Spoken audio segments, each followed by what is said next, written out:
नमस्कार दोस्तों।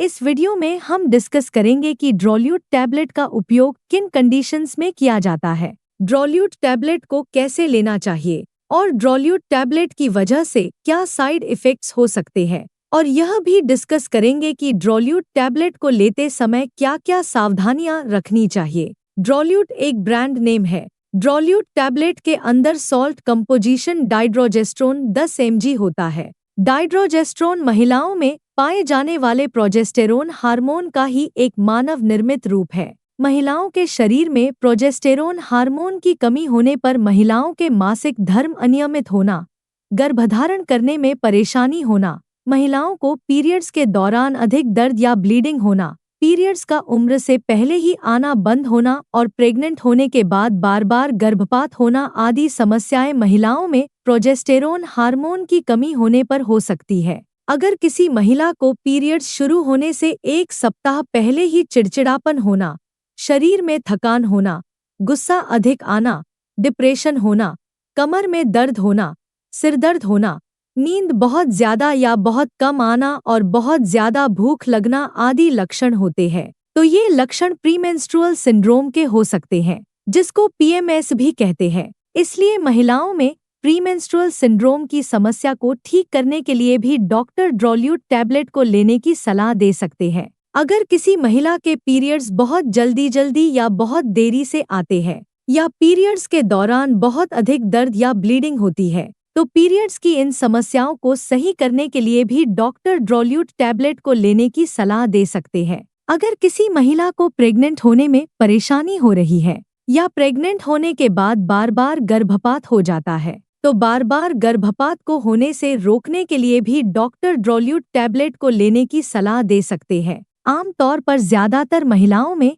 46 साल की उम्र होने के बाद मेनोपॉज हो सकता है, यानी पीरियड्स का आना स्थायी रूप से बंद हो सकता है, जो कि एक सामान्य बात है। अगर किसी महिला को बहुत कम उम्र में ही पीरियड्स का आना बंद हो जाता है, तो इस समस्या को ठीक करने के लिए भी डॉक्टर ड्रोल्यूट टैबलेट को लेने की सलाह दे सकते हैं। अगर किसी महिला को पीरियड्स के बंद होने के बाद भी बीच बीच में ब्लीडिंग हो जाती है, तो इस समस्या को ठीक करने के लिए भी डॉक्टर ड्रोल्यूट टैबलेट को लेने की सलाह दे सकते हैं। इसके अलावा एंडोमेट्रियोसिस होने पर भी डॉक्टर ड्रोल्यूट टैबलेट को लेने की सलाह दे सकता है। एंडोमेट्रियोसिस एक ऐसी स्थिति है जिसमें गर्भाशय के अंदर की परत, जिसको एंडोमेट्रियम वाल भी कहा जाता है, वह अंदर ही अंदर गर्भाशय के बाहर भी फैलने लगती है। पीरियड्स के दौरान यह एंडोमेट्रियम वाल टूटकर शरीर से बाहर निकल जाती है, लेकिन जब यह एंडोमेट्रियम वाल बाहर नहीं निकलती है या गर्भाशय के बाहर भी फैलने लगती है,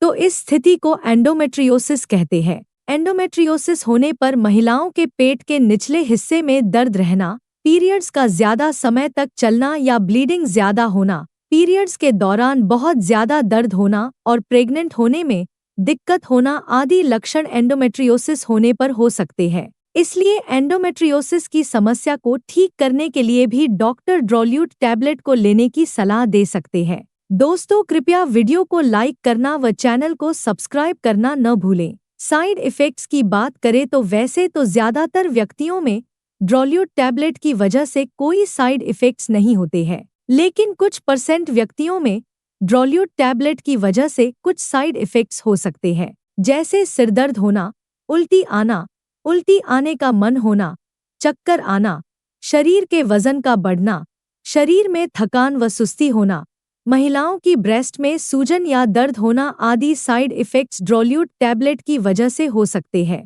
ड्रोल्यूट टैबलेट को लेते समय पीरियड्स के अलावा भी बहुत कम मात्रा में हल्की ब्लीडिंग हो सकती है। ड्रोल्यूट टैबलेट की वजह से ये साइड इफ़ेक्ट्स सभी महिलाओं में नहीं होते हैं। केवल 2% से भी कम महिलाओं में इन साइड इफ़ेक्ट्स को नोटिस किया गया है। यदि किसी महिला को ड्रोल्यूट टैबलेट को लेने के बाद सांस लेने में दिक्कत, मुंह, गले, होठों या त्वचा पर सूजन, त्वचा पर खुजली, त्वचा पर रैशेस या एकदम से बुखार होता है, तो आपको तुरंत ही डॉक्टर से परामर्श लेना चाहिए, क्योंकि ये लक्षण एलर्जिक रिएक्शन के हो सकते हैं और एलर्जिक रिएक्शन होने पर तुरंत मेडिकल ट्रीटमेंट की आवश्यकता होती है। अब हम डिस्कस करेंगे कि ड्रोल्यूट टैबलेट को लेते समय क्या-क्या सावधानियां रखनी चाहिए। लिवर की कोई गंभीर बीमारी होने पर डीप वेन थ्रोम्बोसिस होने पर, पल्मोनरी एम्बोलिज्म होने पर, ब्रेस्ट कैंसर होने पर, वजाइनल ब्लीडिंग होने पर, लकवा लगने पर और दिल का दौरा पड़ने पर ड्रोल्यूट टैबलेट को लेना रिकमेंडेड नहीं होता है। इसलिए इन कंडीशंस में डॉक्टर की सलाह के बिना ड्रोल्यूट टैबलेट को नहीं लेना चाहिए। प्रेग्नेंट महिलाओं को डॉक्टर ड्रोल्यूट टैबलेट को लेने की सलाह तभी देते हैं जब ड्रोल्यूट टैबलेट का देना बहुत ही जरूरी हो और अभी इसके बारे में पर्याप्त डेटा अवेलेबल नहीं है कि ड्रोल्यूट टैबलेट स्तनपान करा रही महिलाओं को नुकसान पहुंचाती है या नहीं। इसलिए ज्यादातर डॉक्टर स्तनपान करा रही महिलाओं को ड्रोल्यूट टैबलेट को न लेने की ही सलाह देते हैं। इसलिए प्रेग्नेंट महिलाओं और स्तनपान करा रही महिलाओं को ड्रोल्यूट टैबलेट को डॉक्टर की सलाह के बिना नहीं लेना चाहिए। अब हम डिस्कस करेंगे कि ड्रोल्यूट टैबलेट को कैसे लेना रिकमेंडेड होता है। ड्रोल्यूट टैबलेट को खाना खाने से पहले भी लिया जा सकता है और खाना खाने के बाद भी लिया जा सकता है। ड्रोल्यूट टैबलेट की डोज, उम्र, शरीर के वजन और बीमारी की गंभीरता के आधार पर सभी व्यक्तियों में अलग अलग हो सकती है।